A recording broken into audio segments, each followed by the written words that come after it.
Hello friends, तो कैसे हैं आप सब। आई होप आप सब अच्छे होंगे। स्वागत है आप सभी का आपके अपने चैनल जुनून पढ़ाई का में। चलिए हम लोग NCERT हिस्ट्री देख रहे हैं। क्लास 8 की हिस्ट्री हम लोग देख रहे हैं, जिसके क्रम में आज हम लोग चैप्टर 9 पे आ गए हैं। ठीक है, चैप्टर 9 आज हम लोग देखने वाले हैं, जिसका नाम क्या है? जिसका नाम है इंडियन नेशनल मूवमेंट। ठीक है, 1870 से 1947। हम इसको 2 पार्ट्स में कवर करेंगे। आज इसका पहला पार्ट है, अगले दिन इसका सेकंड पार्ट आपको मिल जाएगा। तो जो हमारा भारतीय राष्ट्रीय आंदोलन हुआ है, जिसे इंडियन नेशनल मूवमेंट इंग्लिश में कहा जाता है, उसके बारे में आज यहाँ पे बताया गया है। तो चलिए स्टार्ट करते हैं। और अगर आपको वीडियो पसंद आए तो लाइक, शेयर एंड सब्सक्राइब करना मत भूलिएगा। तो चलिए देख लेते हैं। देखिए, ये जो चैप्टर की स्टार्टिंग है, इसको पहले देखिए, उसके बाद फिर हम लोग क्वेश्चंस पे आ जाएंगे। ठीक है, पहले इसकी स्टार्टिंग आपको जानना जरूरी है। तो पहले तो ये देखिए कि चैप्टर 9 है और नाम क्या है? तो राष्ट्रीय आंदोलन का संगठन 1870 के दशक से 1947 तक। ठीक है, ये देखिए आपको एक चित्र दिखाया गया है, और ये जो चित्र है वो किसका चित्र है? तो भारत छोड़ो आंदोलन जो 1942 में हुआ था बंबई में। ठीक है, 1942 में बंबई में भारत छोड़ो आंदोलन हुआ था, उसी का ये चित्र है। और इस समय यानी कि भारत छोड़ो आंदोलन के दौरान जो ब्रिटिश ईस्ट इंडिया कंपनी के कर्मचारी थे, उन्होंने आंसू गैस, जो टीयर गैस होती है, उसका इस्तेमाल किया था भीड़ पर। वही यहाँ पे आपको चित्र दिखाया गया है। ठीक है, चलिए पहले ही इंट्रोडक्शन में वो बता रहे हैं, अध्याय में क्या बता रहे हैं, ये इस वजह से भी जानना जरूरी है, जिससे आपको पता चल जाए कि हमने एग्जैक्टली क्या क्या पढ़ लिया है अपनी इस सीरीज में। तो पिछले अध्यायों में हमने क्या क्या अध्ययन कर लिया है, ये बता रहे हैं कि भारतीय भूक्षेत्र पर अंग्रेजों का कब्जा और रियासतों का अधिग्रहण। तो हमने बहुत अच्छे से एक एक पॉइंट डिफाइन किया है कि कैसे 1757 में प्लासी का युद्ध, 1764 में बक्सर का युद्ध, उसके बाद फिर जब उन्हें 1765 के इलाहाबाद की संधि के बाद बंगाल, बिहार और उड़ीसा की दीवानी मिली, उनके पास राजस्व कलेक्ट करने का अधिकार मिला, तो धीरे धीरे उन्होंने कैसे अपने आप को व्यापारी से बदल करके, मतलब कि वो राजा रजवाड़े के रूप में अपने आप को यहाँ पे प्रेजेंट करना स्टार्ट कर दिया। राजा रजवाड़े इन द सेंस मतलब कि जो साम्राज्यवादी उनकी नीतियां हैं वो आपको देखने को मिलेंगी, यानी कि राज्यों पे कब्जा करना, उसको अपने सीमा क्षेत्र में मिला लेना। ठीक है, तो 1757 से लेकर के आप देखेंगे कि जब तक भारत देश आजाद नहीं होता, उन सारे टाइम पीरियड में बहुत सारे चीजों को इनके द्वारा अधिग्रहण किया गया, बहुत सारी रियासतों को अधिग्रहण किया गया। तो वही बता रहे हैं कि भारतीय भूक्षेत्र पर मतलब कि अंग्रेजों का कब्जा और रियासतों का अधिग्रहण।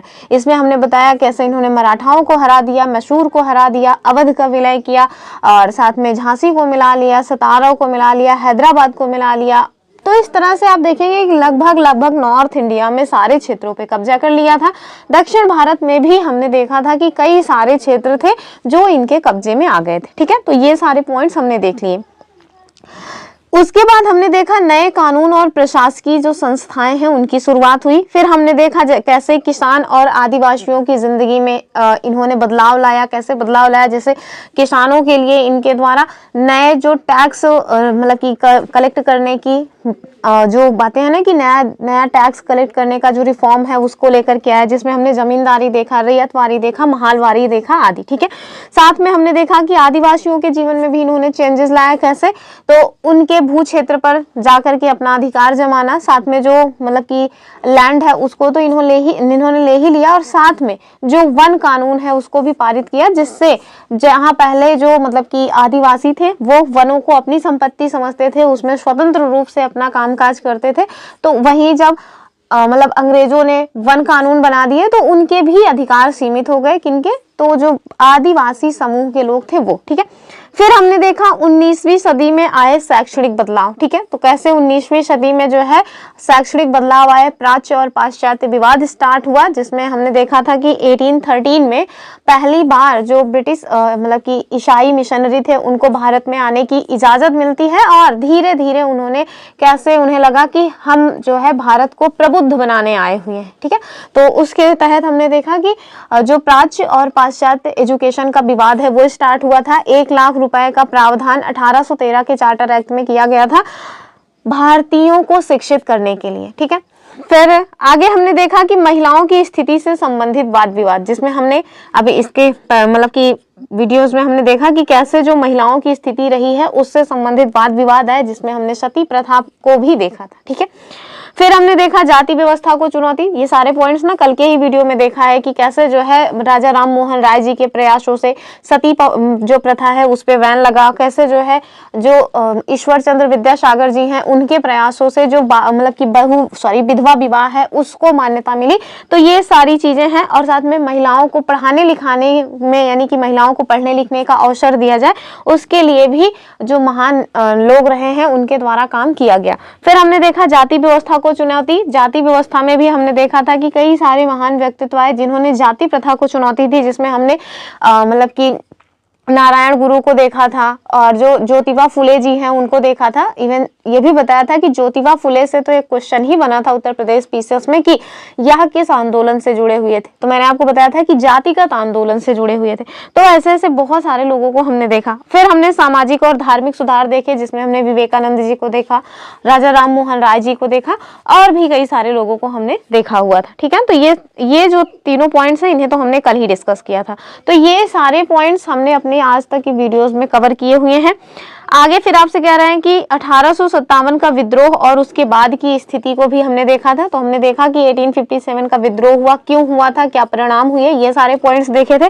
साथ में उसके बाद की स्थिति, कैसे अंग्रेजों ने जो मतलब कि सैनिक थे उनका रेशियो पहले जितना था उसको बढ़ा करके, यानी कि जो ब्रिटिशर्स हैं उनकी संख्या बढ़ा दी, भारतीय जो सैनिक हैं उनकी संख्या कम कर दी। साथ में जहाँ पहले बिहार और उत्तर प्रदेश से सैनिकों को रखा जाता था, वहीं अब गोरखा, पठान ऐसे लोगों को मतलब कि सेना में भर्ती किया जाने लगा। ठीक है, और हमने ये भी देखा कि कैसे ब्रिटिशर्स ने हमारे यहाँ के हस्तकला का पतन किया और उद्योगों का फिर मतलब कि बाद में आगे चल के, हालांकि हमारे यहाँ के लोगों ने उद्योगों का विकास किया, लेकिन ब्रिटिशर्स ने तो पूरा एकदम पतन करके ही रख दिया था। ठीक है, तो ये सारे वो पॉइंट्स हैं जो हमने अपनी वीडियोस में ऑलरेडी डिस्कस किया हुआ है। आगे देखिए, आपसे कह रहे हैं कि इन मुद्दों के बारे में आपने जो कुछ भी पढ़ा हमारे साथ, उसके आधार पर क्या आपको ऐसा लगता है कि भारत के लोग ब्रिटिश शासन से असंतुष्ट थे? तो आपको समझ में तो आ ही रहा होगा कि अगर 1857 जैसी महान क्रांति हो सकती है तो जाहिर सी बात है कि लोग ब्रिटिश के जो कानून हैं, उनके जो नियम हैं, उनसे बहुत त्रस्त आ चुके थे। आगे कह रहे हैं कि यदि हाँ तो विभिन्न समूह और वर्ग क्यों असंतुष्ट थे? तो आपको समझ तो आ ही गया होगा कि कैसे किसानों के साथ उन्होंने गलत किया तो किसान असंतुष्ट हो गए, सैनिकों के साथ उन्होंने गलत किया, सैनिक असंतुष्ट हो गए। पहले जहाँ जो राजा रजवाड़े थे वो सारा टैक्स वगैरह कलेक्ट करते थे, उससे उनके वो अधिकार छिन गए तो वो भी असंतुष्ट हुए।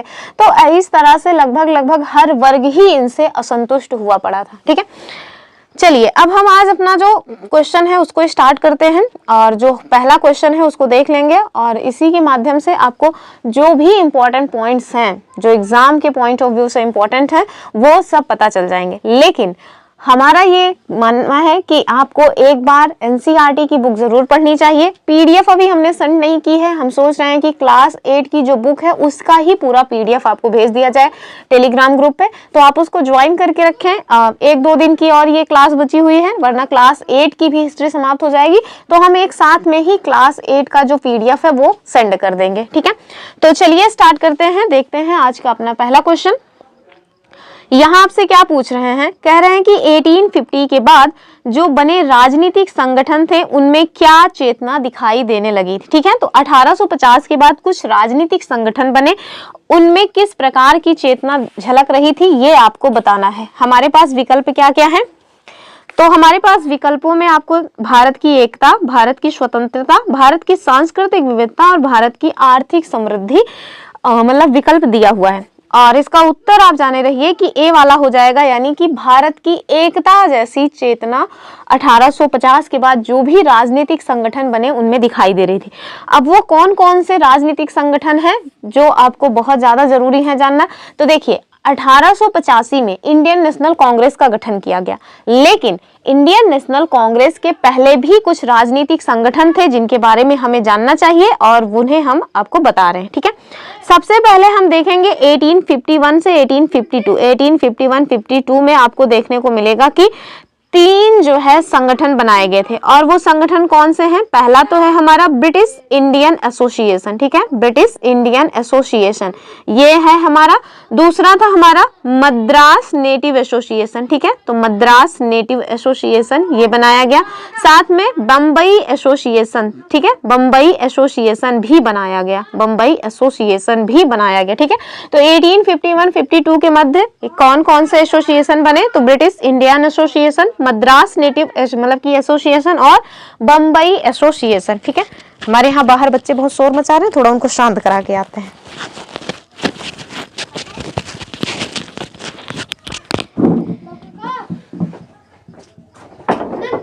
ए हेलो, गेम बंद करा, निकला सब दिन यहाँ से, बिल्कुल सो रही नहीं नहीं, तो हाय चलो कौन देखा थे।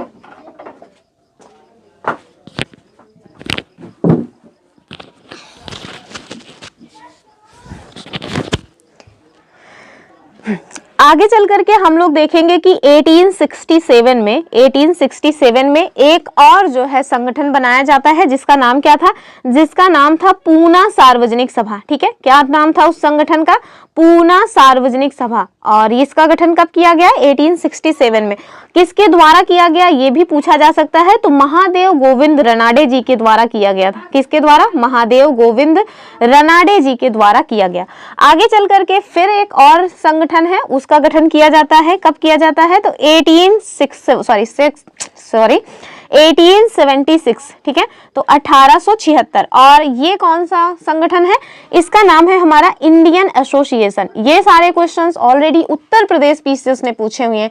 डायरेक्ट एक साइड संगठन दे देते हैं, एक साइड ईयर दे देते हैं, मैच द फॉलोइंग में करने के लिए। एक साइड संगठन दे देंगे, एक साइड उनके जो मतलब कि प्रवर्तक रहे, प्रवर्तक दैट मीन्स जो उसको स्थापित करने वाले थे, उनका नाम दे देते हैं। तो इस वजह से आप इनको अच्छे से देख लीजिएगा, ठीक है।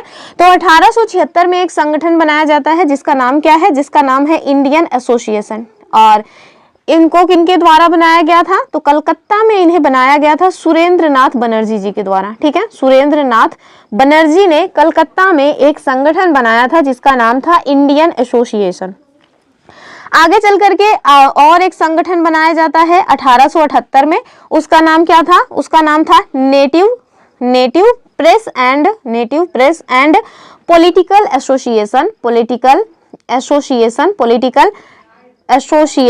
एसोसिएशन कॉन्फ्रेंस, ठीक है, association conference.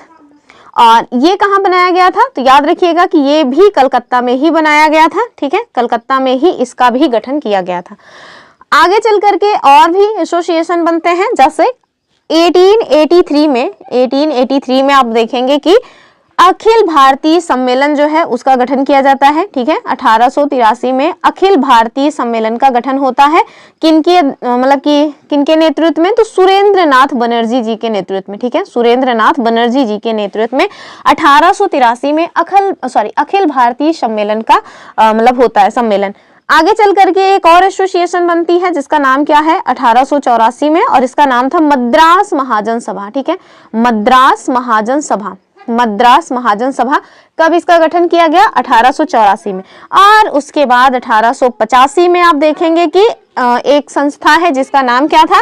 Allahabad people's association और बॉम्बे प्रेसिडेंसी एसोसिएशन, ठीक है। तो ये कुछ वो संस्थाएं हैं जो इंडियन नेशनल कांग्रेस है उसकी स्थापना के पहले बनाई गई थी, ठीक है। फिर से एक बार बता रहे हैं, आप उसको एक बार सुन लीजिए, नोट डाउन कर लीजिए कौन कौन से एसोसिएशन है। तो जब तक हमारा इंडियन नेशनल कांग्रेस का गठन नहीं हुआ था, उसके पहले जो राजनीतिक संगठन बने, उन राजनीतिक संगठनों में आपको भारत की एकता को लेकर के जो बात है वो दिखाई देने लगी। और वो संगठन कौन कौन से थे? तो 1851-52 में British Indian association, Madras native association और बम्बई एसोसिएशन का गठन किया गया। आगे चल करके 1867 में पूना सार्वजनिक सभा का गठन किया गया महादेव गोविंद रनाडे जी के द्वारा। फिर 1876 में इंडियन एसोसिएशन सुरेंद्रनाथ बनर्जी जी के द्वारा कलकत्ता में बनाया गया। 1878 में नेटिव प्रेस और पॉलिटिकल एसोसिएशन कॉन्फ्रेंस कलकत्ता में बनाया गया और 1883 में अखिल भारतीय सम्मेलन हुआ सुरेंद्रनाथ बनर्जी जी की अध्यक्षता में और आगे चल करके 1884 में मद्रास महाजन सभा का गठन किया गया और 1885 में इलाहाबाद पीपल्स एसोसिएशन और बॉम्बे प्रेसिडेंसी एसोसिएशन का गठन किया जाता है और फिर आगे चल करके 28 दिसंबर 1885 को हमारा जो क्या नाम था उसका, इंडियन नेशनल कांग्रेस, उसका गठन हो जाता है। ठीक है, तो इसका कब गठन किया गया था, ईयर बहुत इंपॉर्टेंट है, डेट भी इंपॉर्टेंट है, याद रखिएगा कि जो इंडियन नेशनल कांग्रेस है इसकी स्थापना 28 दिसंबर 1885 को की गई थी। पूछ लेते हैं कि इनके द्वारा की गई थी, तो एक मतलब कि व्यक्ति थे जिनका नाम था A.O. ह्यूम, इन्हीं के द्वारा की गई थी, तो इनको आपको याद रखना है। अब हम लोग अपना अगला क्वेश्चन देखेंगे। यहाँ आपसे पूछ रहे हैं कि आप बताओ जो पूना सार्वजनिक सभा है, इस नाम में जो सार्वजनिक शब्द है इसका मतलब क्या होता है। विकल्प कह रहे हैं कुछ लोगों का, नहीं, जब सार्वजनिक है तो जाहिर सी बात है कि कई सारे लोग होंगे, सब लोगों का। बी वाला जो उत्तर है वो ठीक हो जाएगा कि पूना सार्वजनिक सभा में जो सार्वजनिक शब्द है इसका मतलब होता है कि सब लोगों का। और किनके द्वारा स्थापित किया गया है, मैंने बता ही दिया कि महादेव गोविंद रानडे जी के द्वारा 1867 में पूना सार्वजनिक सभा का गठन किया गया था। लोग देखेंगे अपना क्वेश्चन नंबर 3 और ये क्या कह रहे हैं कि 1878 में एक मतलब एक्ट पारित किया गया था ब्रिटिशर्स के द्वारा, उसी के बारे में पूछ रहे हैं कि वो कौन सा एक्ट था जिसके जरिए भारतीयों द्वारा अपने पास हथियार रखने के जो अधिकार हैं वो छीन लिए गए थे। हमारे पास विकल्प क्या है, वर्नाकुलर प्रेस एक्ट, दूसरा करें आर्म्स एक्ट, तीसरा है इल्बर्ट विल और चौथा है उपरोक्त में से कोई नहीं। तो देखिए 1878 में अंग्रेजों ने एक एक्ट पारित किया था जिसका नाम था आर्म्स एक्ट। ठीक है, इस आर्म्स एक्ट में यह व्यवस्था की गई थी कि जो भारतीय है ना वो अपने पास किसी भी तरह का कोई हथियार नहीं ले सकते। ठीक है, तो 1857 में क्रांति हुई थी, आप सबने देखा हमारे साथ। तो उस 1857 की क्रांति में सभी के पास हथियार थे, सभी अपने हथियार के साथ उनसे डटकर मुकाबला किए थे। तो वो सब पहले से ही देखे हुए थे कि कहीं ऐसा ना हो कि दोबारा से इस तरह का कोई काम हो, और भारतीयों में राष्ट्रवाद की जो चेतना है वो भी झलकने लगी थी।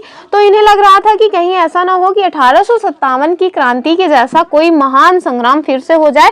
इस वजह से इन्होंने सोचा कि चल भैया एक ऐसा एक्ट पारित करते हैं जिसके थ्रू ये व्यवस्था की जाएगी कि भारतीय जो है ना वो अपने पास कोई हथियार रख ही ना पाए। तो उसी को मद्देनजर रखते हुए इन्होंने 1878 में एक एक्ट पारित किया जिसका नाम क्या था, जिसका नाम था आर्म्स एक्ट, और इस आर्म्स एक्ट में इन्होंने इस तरह की व्यवस्था की थी। ठीक है, जो अदर ऑप्शंस हैं उन्हें भी हम देख लेंगे। ये जो वर्नाकुलर प्रेस एक्ट और इल्बर्ट विल है इसके बारे में हालांकि मैंने ये लिखा हुआ है, चलिए यहीं पे देख लेते हैं। तो ये देखिए एक्सप्लेनेशन में आपको सारी जो पॉइंट्स हैं वो क्लियर हो जाएंगे कि 1870 और 80 के दशक में ब्रिटिश शासन के प्रति असंतोष काफी गहरा हो गया। ठीक है, तो ब्रिटिश जो शासन है उनको लेकर के जो भारतीय हैं उनमें असंतोष काफी गहरा गया था। 1878 में आर्म्स एक्ट पारित किया गया, किनके द्वारा, ब्रिटिशर्स के द्वारा, जिसके जरिए भारतीयों को ये अधिकार छीन लिया गया कि वो अपने पास हथियार रख सके। ठीक है, यानी कि भारतीय अब अपने पास हथियार नहीं रख सकते थे, ये आर्म्स एक्ट में व्यवस्था की गई थी। आगे उन्होंने बताया है कि उसी साल यानी कि इसी 1878 में एक और एक्ट पारित किया जाता है जिसका नाम क्या था, जिसका नाम था वर्नाकुलर प्रेस एक्ट।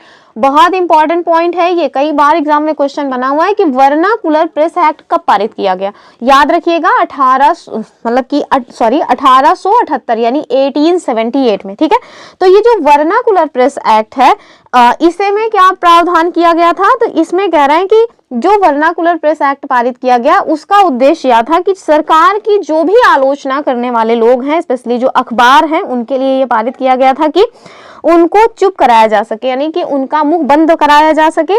और इसमें यह प्रावधान किया गया कि अगर कोई भी व्यक्ति मतलब कि अखबार में यानी कि न्यूज़पेपर में कोई भी आपत्तिजनक चीज छापता है तो सरकार उसकी जो प्रिंटिंग प्रेस सहित सारी जो संपत्ति है उसको जब्त कर लेगी। ठीक है, तो वर्नाकुलर प्रेस एक्ट में क्या प्रावधान था, पहले तो याद रखिएगा 1878 में लाया गया, और इसमें यह प्रोविजन था कि अगर कोई व्यक्ति सरकार के खिलाफ किसी भी तरह की कोई बात को छापता है तो उसका जो प्रिंटिंग प्रेस है उसको भी जब्त कर लिया जाएगा और साथ में उसकी जो भी संपत्ति है वो भी जब्त कर ली जाएगी। ठीक है, आगे चल करके 1883 में एक विवाद आता है और वो विवाद क्या था, उसका नाम था इल्बर्ट बिल विवाद। ठीक है, इल्बर्ट बिल विवाद कब का है, 1883 में, रिपन के टाइम पीरियड में आया था, याद रखिएगा। ठीक है, बहुत इंपॉर्टेंट पॉइंट है, कई बार एग्जाम में पूछा गया।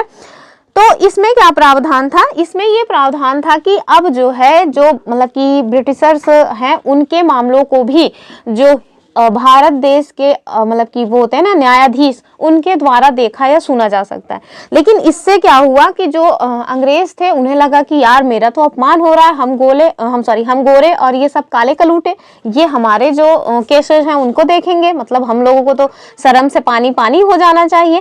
तो इसी वजह से वो लोग फिर विरोध करते हैं। बाद में फिर ये जो इल्बर्ट बिल है इसको वापस कर लिया जाता है। ठीक है, तो यही यहाँ पे बता रहे हैं कि इसको लेकर के काफी हंगामा होता है और इस विधेयक में यह प्रावधान किया गया था कि जो भारतीय न्यायाधीश हैं वो भी ब्रिटिश या यूरोपीय व्यक्तियों पर जो मुकदमे हैं वो चला सकते हैं, ताकि भारत में काम करने वाले अंग्रेज और जो भारतीय न्यायाधीश है इनके बीच समानता स्थापित हो सके। तो आपको समझ आ रहा होगा कि कोई भी नहीं चाहता था, स्पेशली जो भी ब्रिटिशर्स हमारे यहाँ थे वो ऐसा चाहते ही नहीं थे कि उन्हें भारतीयों के समान ट्रीट किया जाए। ठीक है, अगला क्वेश्चन हम लोग देखेंगे और अब आ गया है आप सबका फेवरेट कि भारतीय राष्ट्रीय कांग्रेस यानी कि इंडियन नेशनल कांग्रेस की स्थापना कब हुई थी। हमारे पास विकल्प क्या क्या है, अभी हालांकि हमने बता भी दिया है, तो ज्यादा टाइम क्यों लॉस्ट करना। तो 1985 में इंडियन नेशनल कांग्रेस की स्थापना हुई थी। ये आपको याद रखना है किन के द्वारा हुई थी, तो A.O. ह्यूम के द्वारा हुई थी। ठीक है, चलिए इसके बारे में भी मैंने जो दिया हुआ है एनसीईआरटी में वहीं से लिया हुआ है। अगर आप इंडियन नेशनल कांग्रेस के बारे में बहुत डिटेल में जानना चाहते हैं तो हमने अपने इसी चैनल पे जो लूसेंट हिस्ट्री है ना, लूसेंट हिस्ट्री, उसको कंप्लीट कराया हुआ है। उसमें एक चैप्टर ही है इंडियन नेशनल कांग्रेस। आप वहां से जा करके सारे के सारे इंपॉर्टेंट जो पॉइंट्स है वो देख सकते हैं, जैसे उसकी जो स्थापना से लेकर के उसके जो मतलब कि दिसंबर में उनका जो सम्मेलन हुआ करता था वो तक। और आप देखेंगे कि जो वनडे एग्जाम्स है उसमें बहुत ज्यादा इस तरह के एमसीक्यूज बनते हैं कि कौन सा जो कौन सा समिट है, कहाँ पे हुआ है, उसकी अध्यक्षता किनके द्वारा की गई है, इवन कौन से नंबर का वो समिट है। ठीक है, तो वो सारे पॉइंट्स आप वहां जाकर के देख सकते हैं, मैंने मैप में सब कुछ अच्छे से बताया हुआ है। अब हम देख लेते हैं हमारी एनसीईआरटी में क्या पॉइंट्स दिए हुए हैं इंडियन नेशनल कांग्रेस से रिलेटेड। तो सबसे पहले आप देखिए, बता रहे हैं आपसे कि जो पढ़े लिखे समूह थे, यानी कि जो पढ़े लिखे हुए भारतीय समूह थे या भारतीय वर्ग था, वो लोग एक अखिल भारतीय संगठन की जो जरूरत है उसे 1880 से ही महसूस कर रहे थे। ठीक है, तो यानी कि 1880 से ही पढ़े लिखे समूहों को एक अखिल भारतीय जो समूह है उसकी जरूरत महसूस होने लगी थी। परंतु इल्बर्ट बिल विधेयक है ना, ये क्या हो गया पेन को मेरे, पेन तो चली नहीं रही, हाँ चल रही है। हाँ, तो फिर आप देखिए कह रहे हैं कि परंतु जो इल्बर्ट बिल विधेयक आया था इसने इस चाह को और भी गहरा कर दिया। तो इल्बर्ट बिल विवाद में हमने देखा ना कि कैसे वो लोग कि अपने आप को सुप्रीम, जो ब्रिटिशर्स थे वो अपने आप को सुप्रीम मानने के चक्कर में जो इल्बर्ट बिल आया था उसको रिजेक्ट कर दिए, उसके खिलाफ हंगामा किए कि हम लोग भैया सुप्रीम है, हमारे जो मामले हैं वो ये काले कलूटे भारतीय नहीं देख सकते। ठीक है, तो इससे भी लोगों को लगने लगा कि यार इतना ज्यादा कि ये लोग हमें हीन दृष्टि से देखते हैं कि हम लोग कि इनके मुकदमे को भी नहीं देख सकते। तो इसकी वजह से भी ये कह रहे हैं कि ये जो चाह थी कि अखिल भारतीय जो संगठन है उसको बनाया जाए, ये और ज्यादा तेजी से बढ़ गई। और फिर 1885 में देश भर के 72 प्रतिनिधियों ने बंबई में सभा करके भारतीय राष्ट्रीय कांग्रेस की स्थापना का फैसला किया। ये सारे पॉइंट्स ना आप देखेंगे एनसीईआरटी में लिखा है, मैंने एनसीईआरटी से डायरेक्ट लिया है। हालांकि हम लोगों ने जो पढ़ा है वो सिर्फ इतना ही पढ़ा है कि A.O. ह्यूम के द्वारा 1885 में इस संगठन की स्थापना की जाती है, यानी कि इंडियन नेशनल कांग्रेस की स्थापना की जाती है। उसका जो पहला सम्मेलन होता है वो भी 1885 में होता है, जिसमें 72 प्रतिनिधियों ने भाग लिया था और बंबई में सम्मेलन हुआ था। लेकिन ये एनसीईआरटी की लाइन है, हम आपको एनसीईआरटी की लाइन बता रहे हैं कि 1885 में देश भर के 72 प्रतिनिधियों ने बंबई में सभा करके भारतीय राष्ट्रीय कांग्रेस की स्थापना का फैसला किया। ठीक है, जो एनसीईआरटी में लिखा वो आपको हम बता रहे हैं। आगे देखिए, बता रहे हैं कि संगठन के प्रारंभिक नेता, यानी कि ये जो इंडियन नेशनल कांग्रेस है इसके स्टार्टिंग में कौन कौन से लीडर थे उनके बारे में बता रहे हैं कि दादा भाई नौरोजी, फिरोज शाह मेहता, बदरुद्दीन तैयब जी और ये WC बनर्जी और साथ में सुरेंद्र नाथ बनर्जी, रोमेश चंद्र दत्त, S सुब्रमण्यम अय्यर और अन्य, मतलब कि ये सारे इनके स्टार्टिंग में लीडर हुआ करते थे। याद रखिएगा, दादा भाई नौरोजी, फिरोज शाह मेहता जी, बदरुद्दीन तैयब जी और मतलब कि WC बनर्जी और सुरेंद्र नाथ बनर्जी, रोमेश चंद्र दत्त, सुब्रमण्यम अय्यर और अन्य लोग। ठीक, आगे कह रहे हैं कि प्रायः बंबई और कलकत्ता के ही थे, यानी कि ये जो नेता थे ना, ये ज्यादातर या तो बंबई या फिर कलकत्ता के थे। कह रहे हैं कि नौरोजी जो है, यानी कि जो दादा भाई नौरोजी हैं, उनके बारे में कह रहे हैं कि ये एक व्यवसायी और प्रचारक थे। वे लंदन में रहा करते थे और कुछ समय के लिए ब्रिटिश संसद के सदस्य भी रह चुके थे। तो ये आपको याद रखना है कि अगर पूछ ले कि इंडियन नेशनल कांग्रेस के जो स्टार्टिंग यानी कि प्रारंभिक नेता थे, उसमें से वो कौन से नेता हैं जो ब्रिटिश संसद के सदस्य भी रहे थे, तो याद रखिएगा कि दादा भाई नौरोजी थे। आगे कह रहे हैं कि उन्होंने, किसने, तो वही दादा भाई नौरोजी जी ने युवा राष्ट्रवादियों का मार्गदर्शन किया। सेवानिवृत्त ब्रिटिश अफसर जो A.O. ह्यूम हैं, इन्होंने भी विभिन्न क्षेत्रों में भारतीयों को निकट लाने में अहम भूमिका अदा की। ठीक है, तो ये NCERT में लिखे हुए पॉइंट्स हैं, जबकि हम लोग हमेशा से पढ़ते आए हैं कि A.O. ह्यूम के द्वारा इंडियन नेशनल कांग्रेस की स्थापना 1885 में की गई और इन्हें जो है यानी कि A.O. ह्यूम को जनक बोला जाता है इंडियन नेशनल कांग्रेस का। और हम PDF भेजेंगे तो आप उसमें से जा करके खुद भी देख सकते हैं, ताकि आपकी आंखों को भरोसा हो जाए। अब देखिए, ये एक पॉइंट दिया हुआ है तो हमने सोचा आपको जानना चाहिए।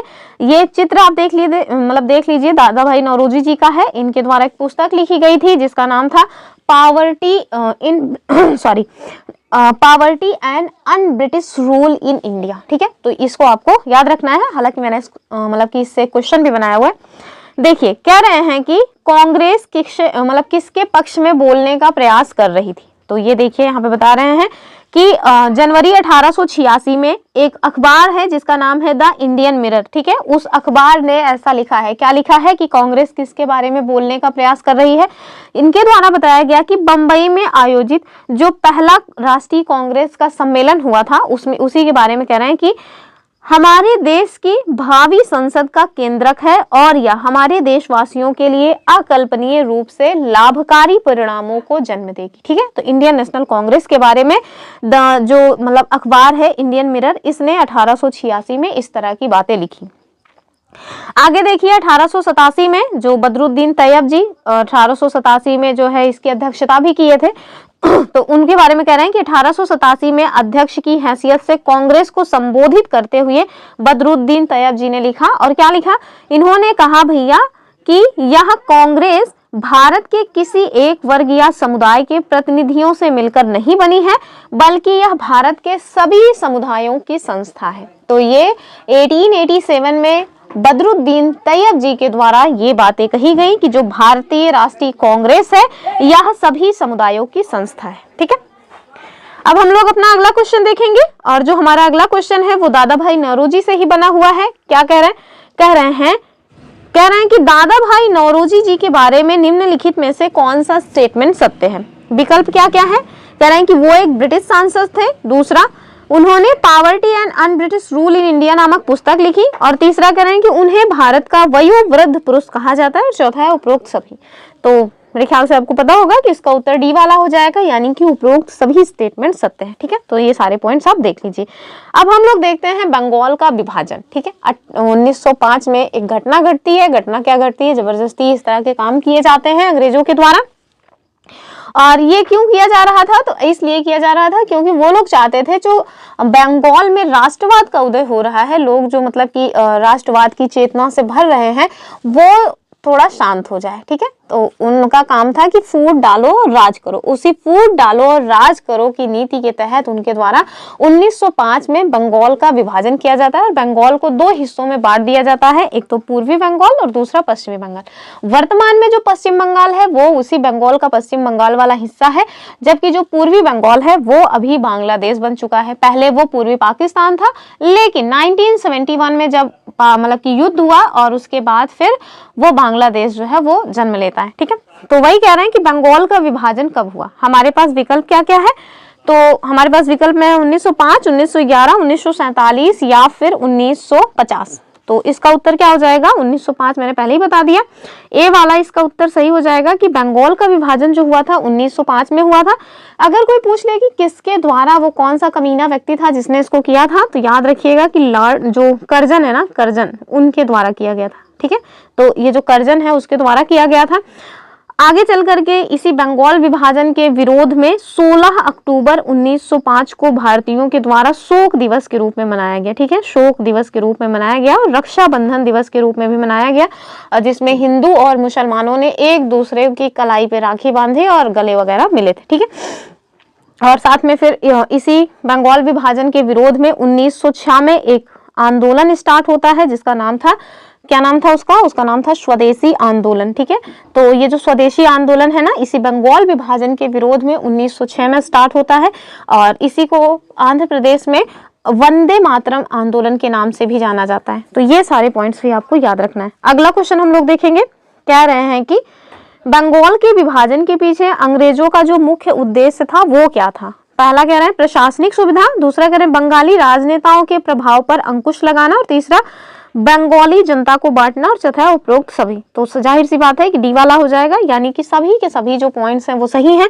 बंगाल का जो विभाजन किया गया कर्जन के द्वारा 1905 में, उसके उद्देश्य में उनके द्वारा ये बताया जा रहा था कि ये प्रशासनिक सुविधा के आधार पर बांटा गया, लेकिन इनका जो मेन मोटिव था वो ये था कि बंगाली जो राजनेता है उनके प्रभाव पर अंकुश लगाया जाए, जो राष्ट्रवादी चेतना उभर रही है उसको कम किया जाए, और जो हिंदू मुसलमान अभी आपस में मतलब साथ साथ चल रहे हैं उनको कैसे तोड़ करके और फिर जो है जो मतलब कि ये मूवमेंट चल रहा है उसको कमजोर किया जाए, और साथ में बंगाली जनता को बांटना उनका उद्देश्य था। तो उपरोक्त सभी इसका उत्तर हो जाएगा।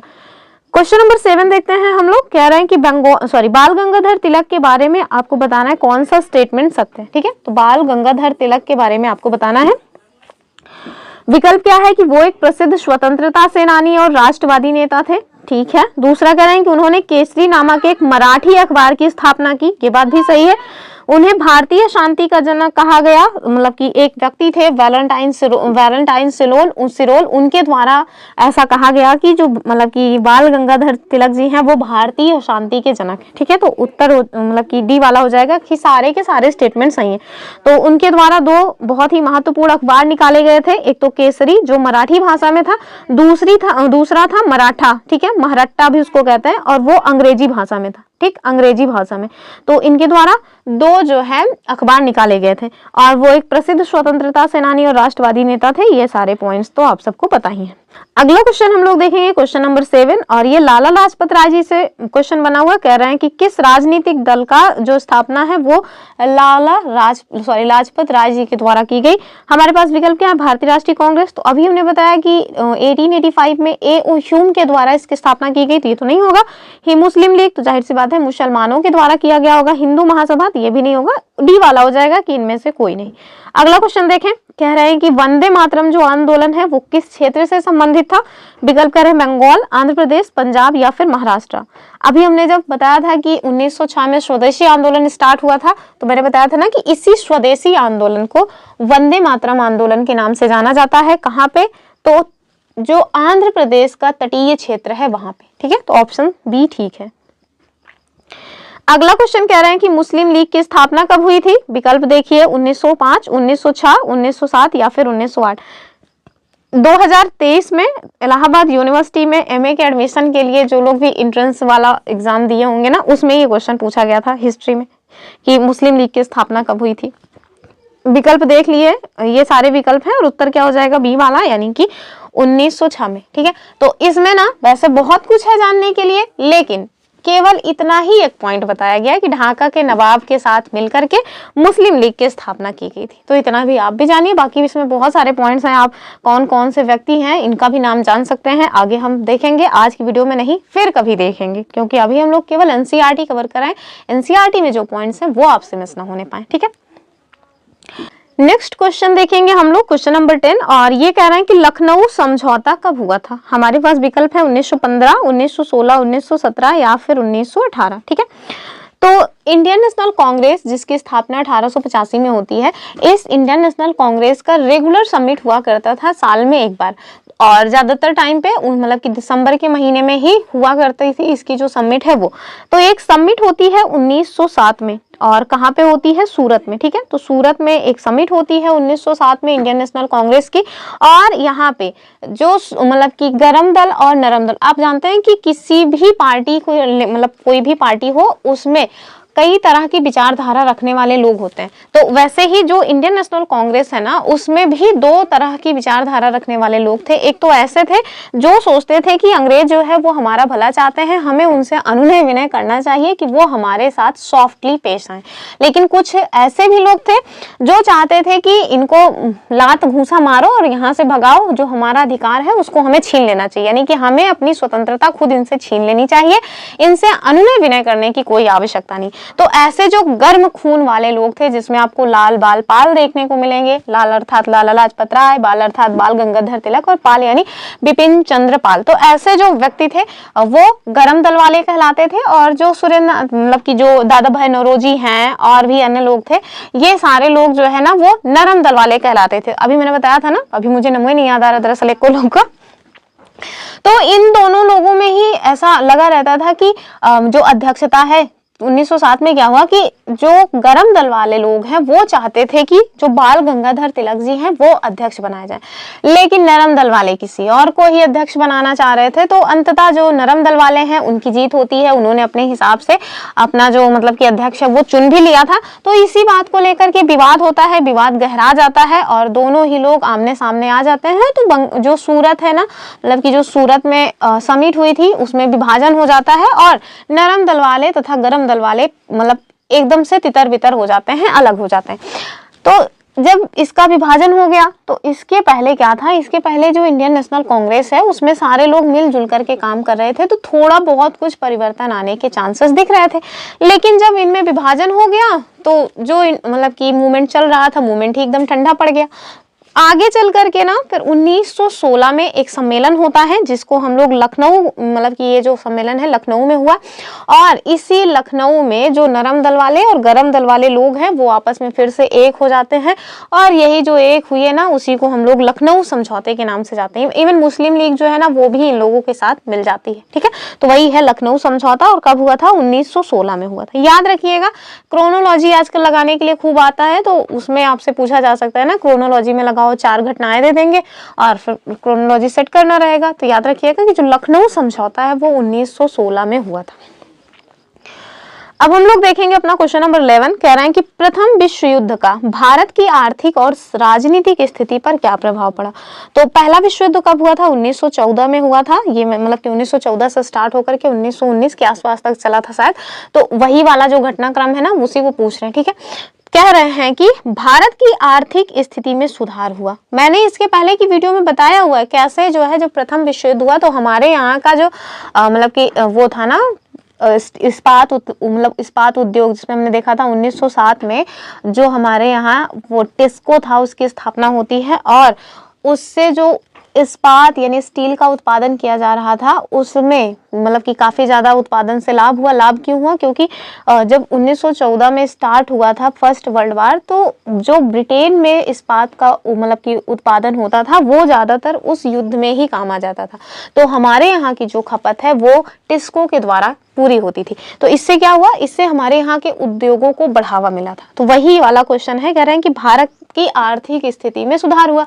तो जाहिर सी बात है अगर उद्योग को बढ़ावा मिलेगा तो आर्थिक स्थिति सुधरेगी। दूसरा क्या है? कह रहे हैं कि भारत की राजनीतिक स्थिति में सुधार हुआ। तो राजनीतिक का तो कोई बात नहीं। तीसरा कह रहे हैं आर्थिक और राजनीतिक स्थिति में बदलाव नहीं आया, तो ये गलत हो जाएगा। भारत की आर्थिक और राजनीतिक नहीं, स्थिति बिगड़ी नहीं थी, संभल गई थी। ठीक है, तो उत्तर जो है ना वो ए वाला हो जाएगा कि भारत की आर्थिक स्थिति में सुधार हुआ था। हमारे यहाँ टिस्को जैसे जो स्टील प्लांट है उनके उत्पादन को भी ज्यादातर यही ब्रिटिशर्स खरीदने लगे। जो उनका उत्पादन है वो सीधे से बिक जाता था और इससे हमारे यहाँ की जो आर्थिक स्थिति है वो सुधरने की ओर अग्रसर हुई। अगला क्वेश्चन हम लोग देखेंगे, क्वेश्चन नंबर 12। यहाँ आपसे कह रहे हैं कि प्रथम विश्व युद्ध के दौरान भारत में औद्योगिक विकास पर क्या प्रभाव पड़ा। विकल्प क्या है? भारतीय उद्योगों का पतन हुआ? नहीं। कह रहे हैं भारतीय उद्योगों का विस्तार हुआ? ठीक बात है, भारतीय उद्योगों में नहीं, बदलाव तो आया ही था। कह रहे हैं कि नुकसान हुआ? नहीं। बी वाला सही हो जाएगा कि भारतीय उद्योगों का विस्तार हुआ था। ठीक है, उसका सबसे बड़ा जो एग्जाम्पल है वो वही है टिस्को। ठीक है, जिसकी स्थापना 1907 में हुई थी। TISCO steel plant, Tata steel plant उसको कहते हैं एग्जैक्टली।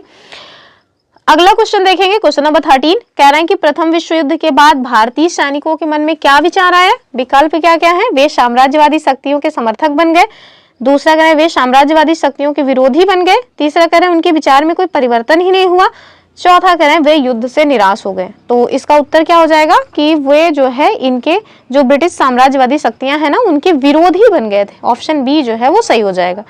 फिर रूस की क्रांति आई है, कह रहे हैं कि रूस की क्रांति का भारत पर क्या प्रभाव पड़ा? 1917 में रूस की क्रांति हुई थी, याद रखिएगा ईयर। कह रहे हैं कि भारतीय राष्ट्रवादी निराश हो गए, निराश तो नहीं हुए थे। फिर कह रहे हैं भारतीय राष्ट्रवादियों को नई प्रेरणा मिली, तीसरा कह रहे हैं कि भारतीय राष्ट्रवादी उदासीन हुए और भारतीय राष्ट्रवादियों में फूट पड़ी। तो ये सारे पॉइंट्स गलत हैं, इसका बी वाला हो जाएगा कि भारतीय राष्ट्रवादियों को नई प्रेरणा मिली थी।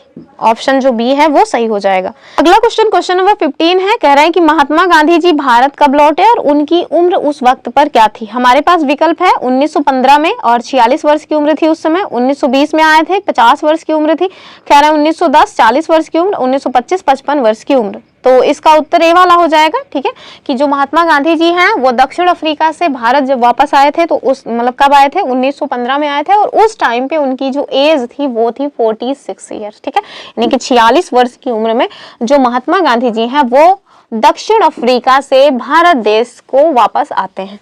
ऑप्शन ए जो है वो सही हो जाएगा। फिर उसके बाद उनके द्वारा 1917 में चंपारण में जो मतलब कि आंदोलन किया जाता है वो होता है। 1918 में ही उनके द्वारा खेड़ा वे विद्रोह मतलब खेड़ा में आंदोलन किया गया और अहमदाबाद मिल हड़ताल भी की गई। कई बार क्वेश्चन बनाया है कि कौन सा वो आंदोलन था जिसमें उनके द्वारा पहली बार भूख हड़ताल यूज की गई थी, तो याद रखिएगा अहमदाबाद में। ठीक है, अहमदाबाद जो मिल हड़ताल की थी गांधी जी ने, उसी में इनके द्वारा पहली बार भूख हड़ताल जो है वो किया गया था। कब किया था? तो 1918 में, ये आपको याद रखना है। चंपारण में जो है जो आंदोलन किया है 1917 में चंपारण में जो आंदोलन किया है उसमें क्यों किया गया था? तो वो जो तिनकटिया पद्धति चल रही थी ना कि 3/20 भाग पर, यानी कि अगर आपके पास 20% भाग है तो उस पर जो 3% है उस पर आपको जबरदस्ती जो है नील की खेती करना होगा। और नील की खेती से कितनी प्रॉब्लम्स हो रही थी वो मैंने आपको प्रीवियस वीडियो में बताया है कि नील की खेती से मतलब कि उसकी जो जड़ें हैं वो काफी गहराई तक जाती थी और उसके बाद फिर उसमें धान वगैरह की खेती करने में समस्या हो रही थी और जबरदस्ती किसानों को परेशान करके चंपारण में उनसे नील की खेती करवाई जा रही थी। तो उसी के विरोध में 1917 में उनके द्वारा यानी गांधी जी के द्वारा चंपारण में आंदोलन किया जाता है। उसमें उनका सहयोग किनके द्वारा किया गया था, ये इंपॉर्टेंट क्वेश्चन है, तो याद रखिएगा। एक तो ब्रज किशोर जी थे, दूसरे थे राजेंद्र प्रसाद जी, तीसरे थे महादेव देसाई जी और चौथे JV कृपलानी जी और अन्य लोग थे, लेकिन ये इंपॉर्टेंट पर्सन। ठीक है, फिर उसके बाद उनके द्वारा जो है अहमदाबाद मिल हड़ताल की जाती है, फिर खेड़ा में आंदोलन किया जाता है। ये 3 पॉइंट्स आपको याद रखना है। 1915 में भारत आए, 1917 में चंपारण में आंदोलन किया, 1918 में ही अहमदाबाद मिल हड़ताल की और 1918 में ही उनके द्वारा खेड़ा में भी आंदोलन किया गया था। और पहली बार जो भूख हड़ताल है वो कहाँ की थी? वही अहमदाबाद मिल हड़ताल में। अगला क्वेश्चन हम लोग देखेंगे और क्वेश्चन क्या है, कह रहे हैं कि नटाल कांग्रेस की स्थापना कहाँ और कब हुई थी?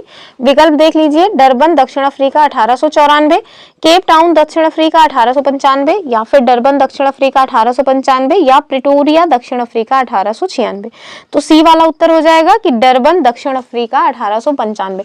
तो नटाल इंडिया कांग्रेस की स्थापना 1895 में गांधी जी के द्वारा की गई थी। कहाँ पे? तो दक्षिण अफ्रीका के डरबन में। ठीक है, तो ये भी मतलब दक्षिण अफ्रीका में भी असमानता तो इसी तरह से थी ना, मतलब जो ब्रिटिशर्स थे वो जहाँ जहाँ थे हर जगह पे असमानता बहुत भारी मात्रा में व्याप्त किए हुए थे। तो वहाँ भी असमानता को लेकर के ही इनके मतलब गांधी जी के द्वारा नटाल इंडिया कांग्रेस की स्थापना की गई। ठीक, तो अब आगे की जो वीडियोस है ना उसमें हम लोग 1919 से लेकर के जो आंदोलन स्टार्ट हुए हैं वो सारे आंदोलन देखेंगे। ये कुछ इंपॉर्टेंट पॉइंट्स थे जो हमें जानना बहुत जरूरी था, तो वो सारे पॉइंट्स मैंने बता दिए हैं। हमने NCERT में जो भी पॉइंट्स रहे हैं वो लगभग सारे पॉइंट्स कवर किए हैं। आई होप आपको वीडियो पसंद आई होगी। वीडियो पसंद आई है तो लाइक शेयर एंड सब्सक्राइब करना ना भूलें। आप लोगों ने देखा इसके लिए आपको बहुत बहुत थैंक्स। ये पहला पार्ट था और लाइक ज़रूर कर दिया अगर ये वीडियो को, चैनल को सब्सक्राइब करके रखिए और हमारी जो NCERT वाली सीरीज है उसको आप पूरा देख लीजिए, आपको बहुत हेल्प करेगी। साथ में जो लोग KV का एग्ज़ाम देने के बारे में सोच रहे हैं वो लोग अगर PYQs देखना चाहते हैं तो अभी हमने हिंदी के PYQs स्टार्ट किए हैं अपने इसी चैनल पे, आप उसे देख सकते हैं। आगे हम अन्य जो सब्जेक्ट्स हैं उनके भी PYQs करवाएंगे, ठीक है। तो चलिए फिर मिलेंगे अपनी अगली वीडियो में, तब तक के लिए जय हिंद।